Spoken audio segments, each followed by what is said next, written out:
Hello दोस्तों, नमस्कार।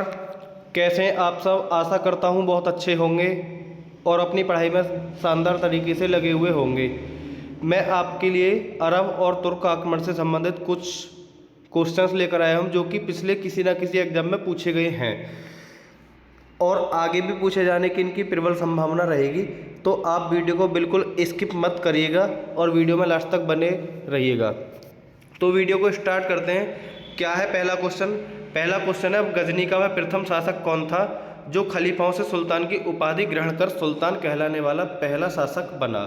ठीक है, तो सबसे पहले मैं जानते हैं कि गजनी है क्या। तो गजनी एक जगह थी जो कि कहाँ थी? अफगानिस्तान के समीप एक जगह हुआ करती थी गजनी, जहाँ पर एक वंश का नाम था यामिनी वंश। ठीक है, यामिनी वंश को हम क्या बोलते थे? गजनी वंश। उसका जो संस्थापक था वो था अल्पतगीन। ठीक है, उसका संस्थापक था कौन था? अल्पतगीन। अल्पतगीन का क्या एक मतलब सुबुक्तगीन जो था ये इसका मतलब एक सेवक था और इसने क्या किया? भारत पर सबसे पहले सुबुक्तगीन ने आक्रमण किया जो कि क्या रहा था? असफल रहा था। ठीक है, उसके बाद महमूद गजनवी ने भारत पर आक्रमण किया जो कि सफल आक्रमणकारी था। तो यहाँ से क्वेश्चन और बनता है कि भारत पर पहला तुर्क सफल आक्रमणकारी कौन था? तो वो कौन था? महमूद गजनवी था। ठीक है, और इसने सुल्तान बनने के बाद क्या मतलब इसने शासक बनने के बाद क्या किया कि सुल्तान और गजनी की उपाधि धारण की। ठीक है, गजनी का मतलब होता है कि जैसे मान लो कोई भी गैर मुस्लिम है तो उसको या तो वो इस्लाम स्वीकार करे, अगर कोई इस्लाम स्वीकार नहीं करता है तो उसकी गर्दन धड़ से अलग कर दी जाए। ठीक है, जो उसको बोलते थे गाजी। ठीक है, तो सुल्तान और गाजी दोनों की उपाधि धारण करने वाला पहला शासक कौन था? महमूद गजनवी था। क्वेश्चन नंबर 2 देखते हैं क्या है। महमूद गजनवी के सभी आक्रमणों में सबसे महत्वपूर्ण आक्रमण कौन सा था? तो इसका जो सबसे महत्वपूर्ण आक्रमण था वो था सोमनाथ मंदिर पर आक्रमण जो कि 1025 ईस्वी में 1025 से 26 ईस्वी में हुआ था। ठीक है, महमूद गजनवी ने भारत पर कुल कितनी बार आक्रमण किया? क्वेश्चन भी पेपर में पूछा जाता। तो इसने कुल 17 बार आक्रमण किया था। और ये बात हमें कहाँ से पता चलती है? ये बात पता चलती है हमें कहाँ से? हेनरी एलियट ने इस बात को बताया है। ठीक है, किसने बताया है? हेनरी एलियट ने, कि महमूद गजनवी ने कुल 17 बार भारत पर आक्रमण किया था। और 986 ईस्वी में इसका जन्म हुआ था महमूद गजनवी का। 998 ईस्वी में गद्दी पर बैठा है। ठीक है, 998 ईस्वी में गद्दी पर बैठा है और इसका जो भारत पर पहला आक्रमण था वो था 1000 ईस्वी में। ठीक है, जिसका कोई नतीजा नहीं निकला, जो कि पेशावरों के खिलाफ किया था इसने। ठीक है, और इसने गद्दी पे बैठते ही एक शपथ ली थी कि मैं भारत पर हर साल आक्रमण करूंगा, जिसमें कामयाब भी लगभग हुआ। इसने टोटल 17 बार भारत पर आक्रमण किया। ठीक है, जिसमें सबसे महत्वपूर्ण आक्रमण था इसका सोमनाथ मंदिर पर आक्रमण, क्योंकि इस मंदिर में बीच में एक तलवार लटकी हुई थी और इसने जब मंदिरों को तोड़ा सॉरी जब इसने मंदिरों को तोड़ा तो क्या हुआ कि वो तलवार जो लटकी हुई थी वो नीचे गिर गई। तो हिंदुओं में भगदड़ मच गई कि भगवान नहीं रहे। तो हिंदू आस्था को सबसे ज़्यादा क्षति पहुंचाने वाला आक्रमण भी कौन सा था? ये था सोमनाथ मंदिर पर आक्रमण। इस आक्रमण ने हिंदू आस्था को सबसे ज़्यादा क्षति पहुंचाई थी।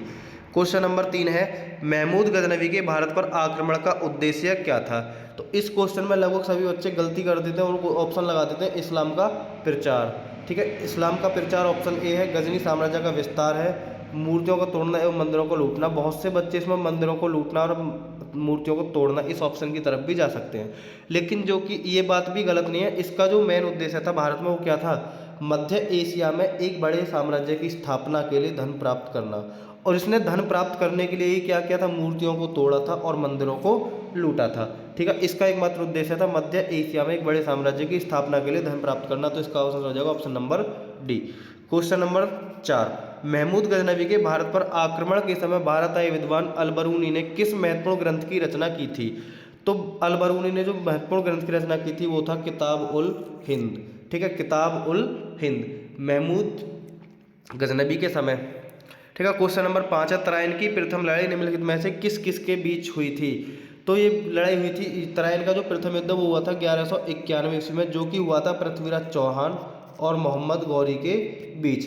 पृथ्वीराज चौहान और Mohammad Ghori, option number B, जिसमें मोहम्मद गौरी को बुरी तरह हराया था किसने? पृथ्वीराज चौहान ने। ठीक है, उसके बाद तराइन का द्वितीय युद्ध हुआ था 1192 ईस्वी में। ठीक है, जिसमें मोहम्मद गौरी ने पृथ्वीराज चौहान को हरा दिया था। और उस युद्ध में इसकी सहायता किसने की थी? कुतुबुद्दीन ऐबक। क्वेश्चन नंबर 6 है, मोहम्मद गौरी विजित प्रदेशों की देखभाल के लिए किस विश्वसनीय जनरल को छोड़कर गया था? तो इसका सही आंसर हो जाएगा कुतुबुद्दीन ऐबक। ठीक है, और कुतुबुद्दीन ऐबक ने ही तराइन के द्वितीय युद्ध में मोहम्मद गौरी की सहायता की थी, जिस युद्ध में मोहम्मद गौरी ने पृथ्वीराज चौहान जी को हराया था। क्वेश्चन नंबर 7 है, तराइन के द्वितीय युद्ध में किसने किसको पराजित किया? देख, अभी मैं इस क्वेश्चन के पीछे चर्चा कर रहा था और क्वेश्चन आगे आ चुका है। तराइन के द्वितीय युद्ध में किसने किसको पराजित किया था? जो कि हुआ था 1192 ईस्वी में। किस किस के बीच हुआ था? गौरी वर्सेस पृथ्वीराज चौहान के बीच में। ठीक है, तो जो 1191 में युद्ध हुआ था उसमें गौरी बुरी तरह हराया था, किसने? पृथ्वीराज चौहान जी ने। और 1192 में क्या हुआ कि गौरी ने पृथ्वीराज चौहान जी को हरा दिया। तो ऑप्शन हो जाएगा option number D, Mohammad Ghori ने पृथ्वीराज को।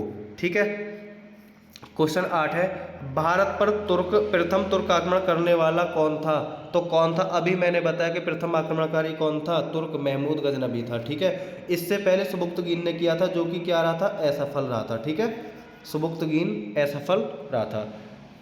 ये आए कहाँ से थे? गजनी नामक स्थान से आए थे। है कहाँ पर? अफगानिस्तान के समीप वाले इलाकों से आए थे। ठीक है, क्वेश्चन 9 है, निम्नलिखित में से कौन अपने को बुत सिकन कहता था? तो इसका आंसर भी हो जाएगा महमूद गजनबी। ठीक है, बुत किसन का मतलब होता है मूर्तियों को तोड़ने वाला, क्योंकि महमूद गजनबी ने जो भारत में लूटपाट की थी वो सबसे ज़्यादा इसने मंदिरों को लूटा था और मूर्तियों को तोड़ा था, क्योंकि इसको इस्लाम का प्रचार भी करना था। ये मंदिरों को तोड़कर वो मस्जिद वगैरह का निर्माण कराना चाहता था। ठीक है, क्वेश्चन नंबर 10 है, महमूद गजनबी ने कौन सी उपाधि धारण की थी? तो इस ऑप्शन ए है यामीन उद दौला, ऑप्शन बी है यामीन उल मिल्लत, ऑप्शन सी है ए और बी दोनों, ऑप्शन डी है इनमें से कोई नहीं। तो इसने एक तो यामीन उद दौला नाम की उपाधि धारण की थी, जिसका मतलब होता है साम्राज्य का दाहिना हाथ। ठीक है, एक इसने अमीन उल मिल्लत नाम की उपाधि धारण की थी, जिसका मतलब होता है मुसलमानों का संरक्षक। एक इसने उपाधि धारण की थी यामीन उल बिल्ला। ठीक है, यामीन उल बिल्ला। ठीक है, और एक इसका चौथा नाम और था, क्या था? वो था मूर्ति भंजक, यानी कि बुत सिकन। ठीक है, बुत सिकन का मतलब है मूर्तियों को तोड़ने वाला। इन चारों नामों से फेमस है। तो आज की वीडियो में बस इतना ही। आपको अगर वीडियो अच्छी लगी हो, क्वेश्चंस अच्छे लगे हो, यदि आपको लगता है कि ऐसे हमें क्वेश्चंस की और ज़रूरत है, तो आप कमेंट बॉक्स में बता सकते हैं। मैं बिल्कुल आपकी बात पूरी करने के लिए तैयार रहूँगा। ठीक है, आज के लिए इतना ही। मिलते हैं नेक्स्ट वीडियो में, तब तक के लिए जय हिंद, नमस्कार, धन्यवाद।